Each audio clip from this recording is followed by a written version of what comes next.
Hi అండి, welcome back to our channel. ఈరోజు మన వీడియోలో కొత్తిమీర నిలవ పచ్చడి ఎలా చేసుకోవాలో ఈ వీడియోలో చూద్దాం.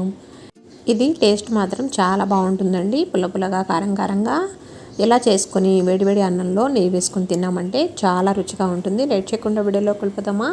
ముందుగా దీనికోసం 100 గ్రాముల చింతపండుని ఒక బౌల్లో వేసుకోవాలండి. నేను పెద్ద కట్ట కొత్తిమీర తీసుకున్నా కాబట్టి ఇంత చింతపండు సరిపోతుంది. ఇలా చింతపండుని తీసుకొని దీంట్లో వేడి వాటర్ వేసుకోవాలండి. మన పచ్చడి అనేది నిలవ ఉండాలి కాబట్టి హాట్ వాటర్ వేసుకోవాలండి. ఇలా కొద్దిగా వాటర్ వేసుకొని నానబెట్టుకొని పక్కన పెట్టుకోవాలి. నేను పెద్ద కట్ట కొత్తిమీరని తీసుకొని బాగా కడిగేసి ముందుగానే ఆరబెట్టుకున్నానండి. ఇలా ఆరబెట్టుకున్న కొత్తిమీరని చిన్న ముక్కల కింద కట్ చేసుకోవాలి. తడి లేకుండా చూసుకొని కట్ చేసుకోవాలండి. ఇలా కట్ చేసుకున్న కొత్తిమీరని ఒక 10 నిమిషాలు ఆరబెట్టుకోవచ్చు క్లాత్ మీద, తడి ఉంటే కనుక. నేనైతే పూర్తిగా డ్రై అయిపోయిందని చిన్న చిన్న ముక్కల కింద కట్ చేసేసుకొని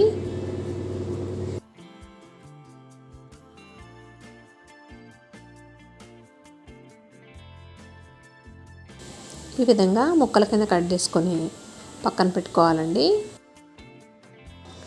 ఇప్పుడు నెక్స్ట్ ప్రాసెస్ ఏంటో చూద్దాం. ఇప్పుడు స్టవ్ వెలిగించి ప్యాన్ పెట్టుకొని 1 టేబుల్ స్పూన్ మెంతులు, 1 టేబుల్ స్పూన్ ఆవాలు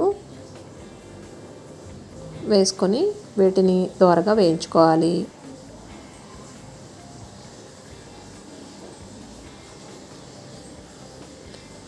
ఒక 5 నిమిషాలు మీడియం ఫ్లేమ్లో దోరగా వేయించేసుకొని వీటిని ఒక ప్లేట్లోకి తీసుకొని పూర్తిగా చల్లారనిచ్చి పౌడర్ చేసుకొని పక్కన పెట్టుకోవాలండి. ఇప్పుడు అదే ప్యాన్ పెట్టుకొని 1/2 కప్ ఆయిల్ వేసుకొని ముందుగా కట్ చేసుకున్న కొత్తిమీరని అందులో వేసుకోవాలి. వేసుకొని మూత పెట్టుకొని ఒక 10 నిమిషాలు బాగా మెత్తగా ఫ్రై చేసుకోవాలండి.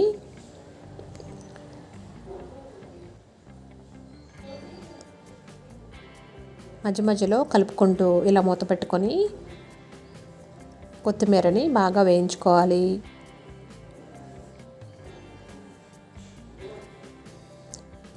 ఈ విధంగా వేపుకున్న కొత్తిమీరని స్టవ్ ఆఫ్ చేసేసుకొని ఇది కూడా ఒక ప్లేట్లోకి తీసుకొని పూర్తిగా చల్లారనివ్వాలండి. ఇప్పుడు అదే ప్యాన్లో ఆయిల్ వేసుకొని 1/2 కప్ ఆయిల్ వేసుకోవాలండి. ఆయిల్ వేసుకొని ఆయిల్ హీట్ అయిన తర్వాత పోపు దినుసులు వేసుకోవాలి. 1 టేబుల్ స్పూన్ శనగపప్పు, 1 టేబుల్ స్పూన్ మినపప్పు, 1 టేబుల్ స్పూన్ ఆవాలు, 1 టేబుల్ స్పూన్ జీలకర్ర వేసుకొని వీటిని త్వరగా వేయించుకోవాలి. తాలింపు అనేది ముందుగానే వేసుకొని చల్లారిన తర్వాత పచ్చడిని ఇందులో కలుపుకోవడం వల్ల పచ్చడి అనేది చేదు రాకుండా ఉంటుంది. ఇలా వేయించుకున్న దాంట్లో ఒక 5-6 వెల్లుల్లిని స్మాష్ చేసుకొని వేసుకోవాలి. ఒక 4 ఎండుమిర్చి కూడా వేసుకుంటున్నాను. వేసుకొని వీటిని కూడా ఫ్రై చేసుకోవాలి. ఇలా వేగిన తర్వాత 4 రెప్పల కరివేపాకు కూడా వేసుకొని చిటపట్లాడే వరకు ఫ్రై చేసుకోవాలండి. ఇలా వేపుకొని పోపుని రెడీ చేసుకోవాలి. పోపు మొత్తం ఫ్రై అయిన తర్వాత స్టవ్ ఆఫ్ చేసేసుకొని పూర్తిగా చల్లారనివ్వాలి. గోరువెచ్చగా ఉండగానే పచ్చడి కలుపుకోవాలి. మిక్సీ జార్ తీసుకొని ముందుగా నానబెట్టుకున్న చింతపండుని వాటర్తో సహా వేసేసుకోవాలండి. ఇలా వేసుకున్న దాంట్లో 2 టేబుల్ స్పూన్ సాల్టు,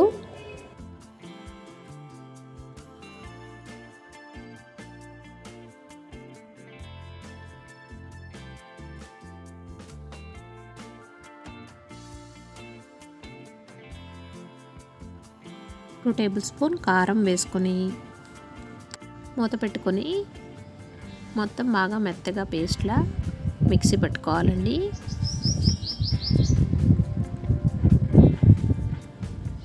ఈ విధంగా మిక్సీ పట్టుకొని దీంట్లో మెంతులు ఆవాలు పౌడర్ చేసుకున్నాం కదా, ఆ పౌడర్ కూడా వేసేసుకోవాలి. వేయించుకున్న కొత్తిమీరను కూడా మొత్తం వేసుకోవాలి. కొత్తిమీర వేసుకొని మూత పెట్టుకొని వీలైనంత మెత్తటి పేస్ట్ కింద మిక్సీ పట్టుకోవాలి. ఈ విధంగా మిక్సీ పట్టుకోవాలండి. ఇలా మిక్సీ వేసుకున్న పచ్చడిని ముందుగా మనం వేయించుకొని పెట్టుకున్న పోపులో ఈ పచ్చడిని వేసుకొని పోపు మొత్తం ఈ పచ్చడికి బాగా మిక్స్ అయ్యేటట్టు కలుపుకోవాలి. నేను ఎక్కువగా ఆయిల్ వేసుకోలేదండి, కావాలంటే ఇంకొంచెం ఆయిల్ని యాడ్ చేసుకోవచ్చు. పోపులోనే ఆయిల్ తక్కువగా వాడాలని నేను తక్కువ ఆయిల్ వేసుకున్నానండి. ఈ విధంగా పోపు మొత్తం బాగా కలుపుకొని సాల్ట్ సరిపోకపోతే కొద్దిగా సాల్ట్ని కూడా యాడ్ చేసుకోవచ్చు. ఇలా చేసుకున్న కొత్తిమీర పచ్చడిని గ్లాస్ జార్లో కనుక స్టోర్ చేసుకున్నామంటే 1 మంత్ వరకు పాడవదండి. ఎంతో టేస్టీగా ఉండే కొత్తిమీర నిలవ పచ్చడి రెడీ అయిపోయినట్లే. ఇది కనుక వేడివేడి అన్నంలో నెయ్యి వేసుకొని తిన్నామంటే చాలా రుచిగా అనిపిస్తుంది. మీరు కూడా ట్రై చేసి ఎలా వచ్చిందో కామెంట్ సెక్షన్లో కామెంట్ పెట్టండి. వీడియో నచ్చితే తప్పకుండా లైక్ చేయండి, ఫ్రెండ్స్కి రిలేటివ్స్కి షేర్ చేయండి. మన ఛానల్ ఫస్ట్ టైం చూస్తున్నట్లయితే సబ్స్క్రైబ్ చేసుకోండి. కొత్తిమీర నిలవ పచ్చడి చాలా టేస్టీగా అనిపిస్తుందండి. ప్లీజ్ లైక్ చేయండి, షేర్ చేయండి, సబ్స్క్రైబ్ చేసుకోండి. Thanks for watching.